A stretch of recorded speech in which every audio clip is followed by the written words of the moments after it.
Hoje eu vou receber aqui o Daniel Nascimento Galante. Daniel é diretor executivo e Head de Cloud Solutions e Cybersecurity da Tiviti, que é a empresa destaque do ano, pelo segundo ano consecutivo no Anuário Telecom, no segmento de serviços de Cloud Computing. O Daniel vai nos contar as razões dessa trajetória de sucesso da Tiviti e vai nos falar também sobre as perspectivas do mercado de Cloud Computing para esse final de 2022 e para o ano que vem, 2023.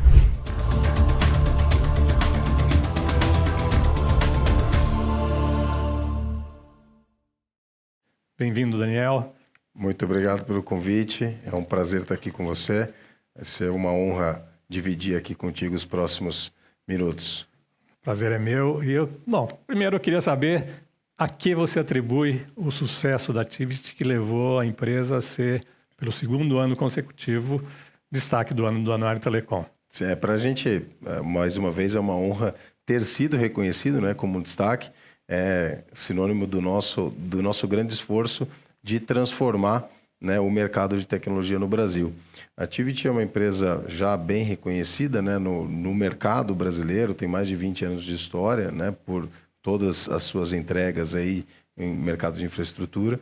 E a gente está, nos últimos anos, transformando o nosso portfólio, né, e tendo hoje cada vez mais ofertas voltadas ao mercado, ao mundo digital. Então, a atribuição desse reconhecimento se dá ao nosso esforço de transformar o nosso portfólio e de estar alinhado na vanguarda de tecnologia aqui do mercado brasileiro. É importante deixar claro que a premiação do Anuário Telecom se dá com base no desempenho econômico-financeiro das empresas.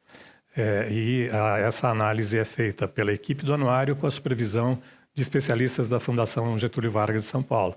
Então, para vocês ficarem realmente duplamente orgulhosos Sim. por ganharem um prêmio como esse e pelo fato do prêmio ser absolutamente isento e com essa supervisão de pessoal qualificado da GV.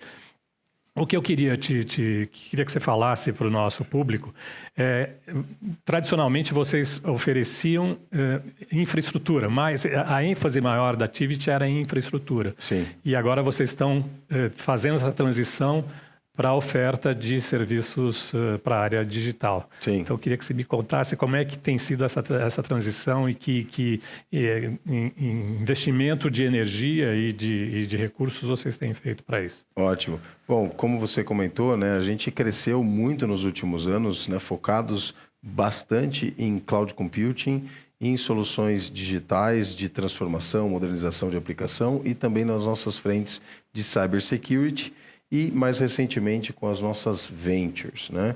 Então, a combinação desse portfólio hoje representa mais de 50% da receita total da Tiviti.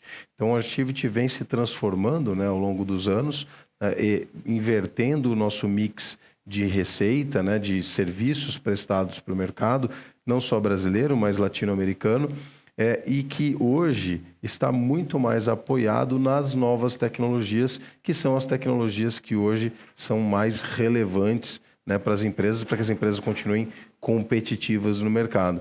Então, na prática, a gente vem fazendo toda essa transformação e ela tem sido muito bem sucedida, uma vez que a gente está conseguindo fazer essa inversão, né, de receita em relação às nossas ofertas mais tradicionais, super conhecidas da Tiviti, de data center, de mainframes, onde a gente tem um histórico super grande, e as novas tecnologias de vanguarda. Então, hoje a gente já conseguiu fazer essa inversão. Tem uma questão que o nosso público está cansado de saber, que é a falta de pessoal qualificado, de mão de obra qualificada no mercado de TI, de forma geral.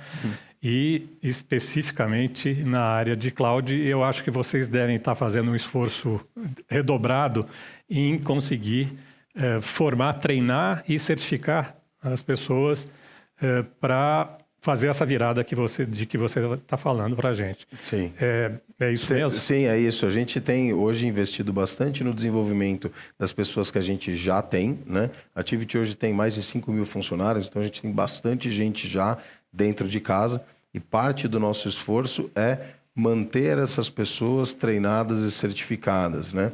A gente vem fazendo, há um exemplo, neste ano, a gente tem um objetivo que está próximo de ser atingido agora, de 400 novas certificações de nuvem pública no nosso time de suporte aos ambientes de nuvem pública, né? Então, a gente tem essas iniciativas de desenvolvimento dos nossos profissionais e a gente também tem iniciativas de desenvolver novos profissionais que não fazem parte do quadro da Tivit. Então, a gente tem algumas iniciativas como a Acelera Devs, que é uma iniciativa voltada para inserção de novos profissionais no mercado de tecnologia, através do treinamento e desenvolvimento dessas pessoas, né? A gente tem parcerias com algumas outras iniciativas no mercado, como o Cloud Girls, para trazer mais mulheres para o mercado de tecnologia. Então, a Tivit tem hoje várias iniciativas voltadas no desenvolvimento de pessoas para que a gente consiga ter, não só, né, preparar os nossos profissionais, mas também tentar contribuir aí com a sociedade e com o mercado brasileiro, que tem, de fato, hoje,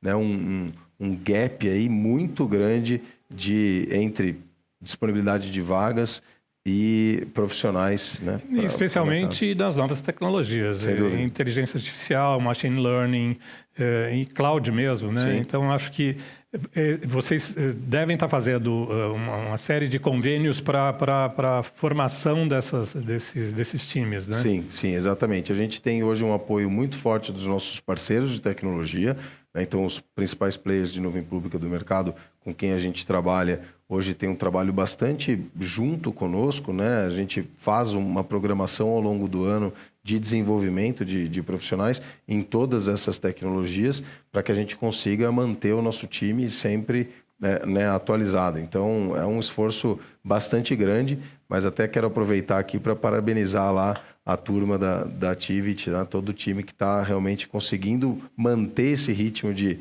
desenvolvimento e treinamento que a gente impõe. Eu tenho conversado com muita gente do mercado e parece que esse é o calcanhar de Aquiles das empresas brasileiras Sim. de TI.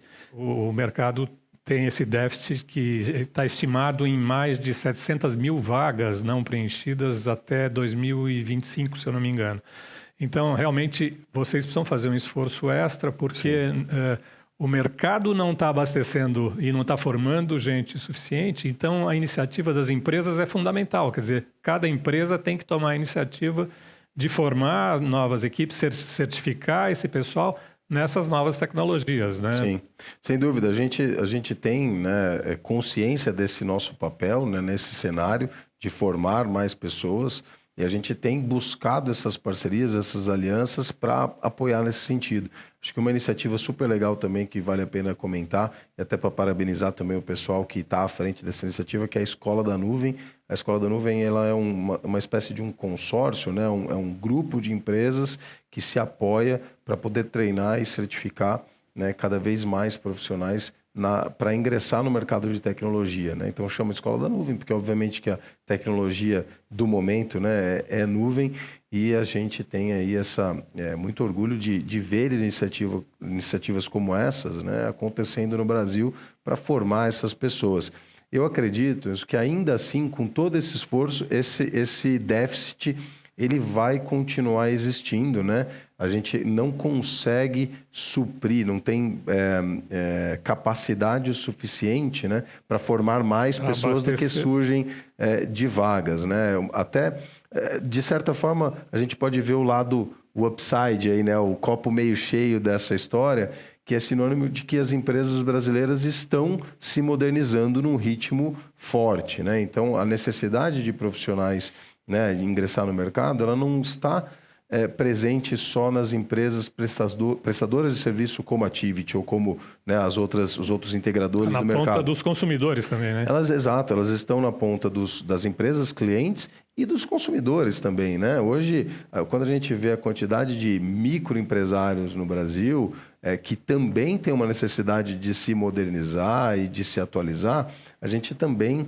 né, percebe que esse déficit ele também se dá pelo ritmo de modernização do Brasil, que é uma boa notícia, né? Claro, e quando eu falo em consumidores, eu estou falando tanto o consumidor na ponta final, sim, quanto as empresas usuárias do serviço. e da tecnologia. Aliás, como você é de cybersecurity também, claro que você tem acompanhado essa demanda explosiva de soluções de segurança no ambiente em que vocês, tanto na base instalada de vocês, quanto nos prospects, nos clientes que vocês querem atingir, né? Sim, sim. A realidade de cibersegurança no mundo, né, ela mudou radicalmente nos últimos 3 anos, mais ou menos, né?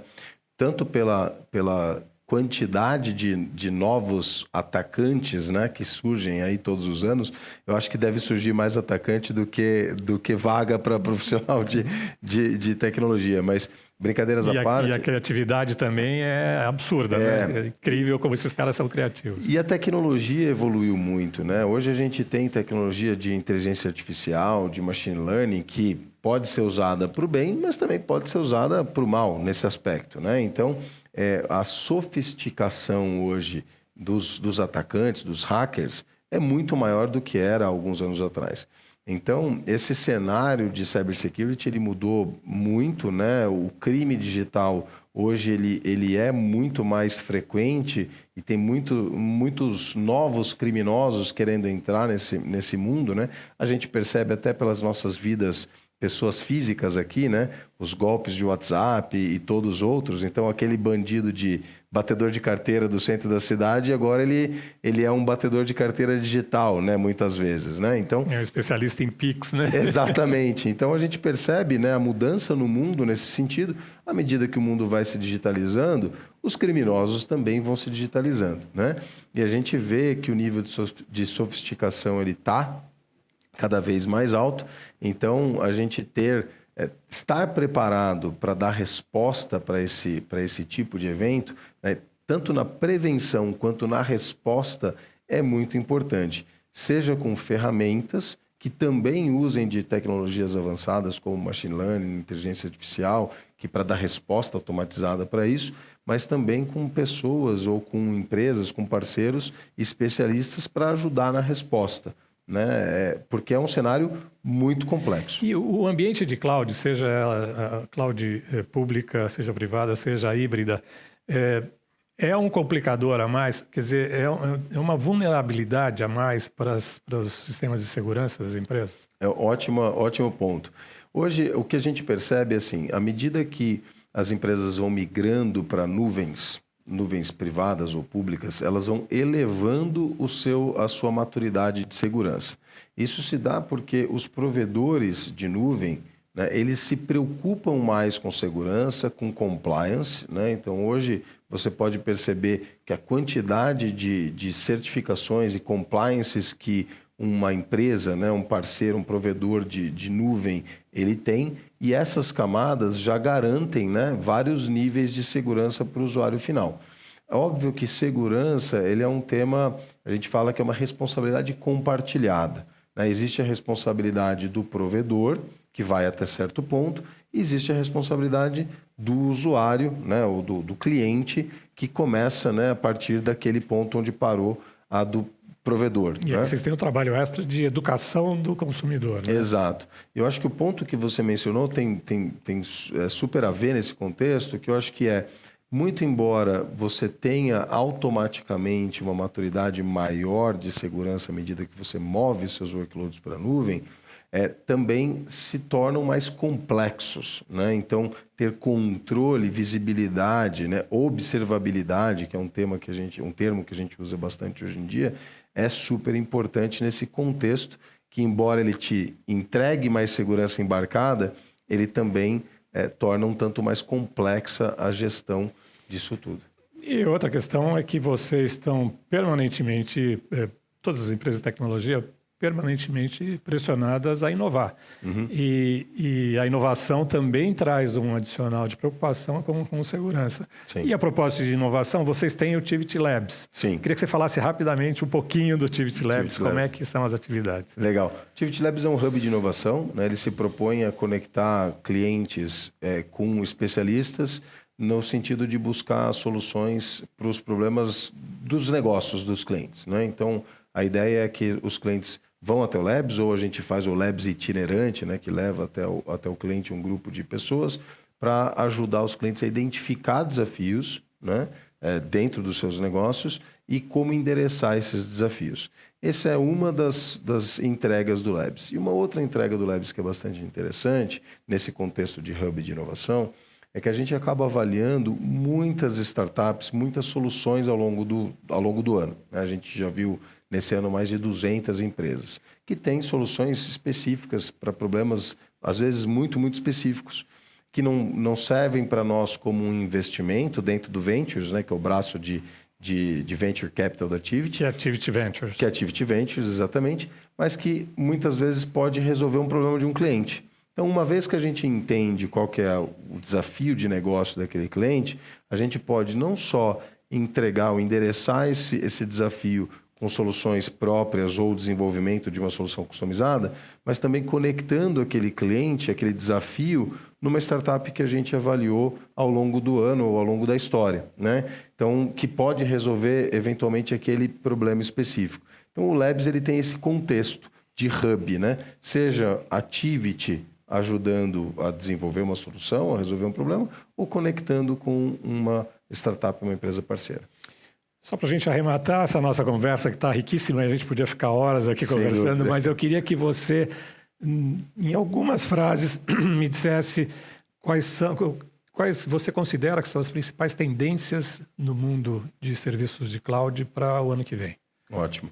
Bom, a tendência principal, na minha visão, é gestão de dados, né? Gestão e manipulação de dados. Hoje a quantidade de dados que é gerado é absurda, né? E as empresas ainda estão tentando entender como melhor aproveitar esses dados, né? Então, aqueles projetos de modernização de infraestrutura, eles continuam acontecendo, é uma tendência, ainda tem muito... O número que a gente recebe dos analistas é que mais ou menos apenas 20% da infraestrutura do mundo foi migrada para a nuvem, para algum tipo de nuvem. Então ainda tem muita coisa para se... Eu acho até que essa avaliação é otimista. Exato. Porque já se fala em alguma coisa entre 5% e 20%. Exatamente. Então ainda tem bastante coisa para se fazer nesse aspecto, né? As empresas continuam buscando esse tipo de modernização de infraestrutura ou modernização de aplicações e, por outro lado, como se tornar mais competitiva, né, no mundo de hoje através do uso de dados, sejam em sites para vendas ou para produção dos seus produtos, mas também em como endereçar melhor os seus usuários finais. Então, o uso adequado de dados e manipulação de dados, eu acho que é a maior tendência que a gente tem aí, não só para o próximo, mas para os próximos anos. Ótimo, obrigado, Daniel. Muito obrigado. Eu recebi aqui, então, o Daniel Galante, diretor executivo da Tiviti, empresa pelo 2º ano consecutivo, destaque do ano do Anuário Telecom. Obrigado, Daniel. Obrigado e até a pelo próxima. convite. Até a próxima.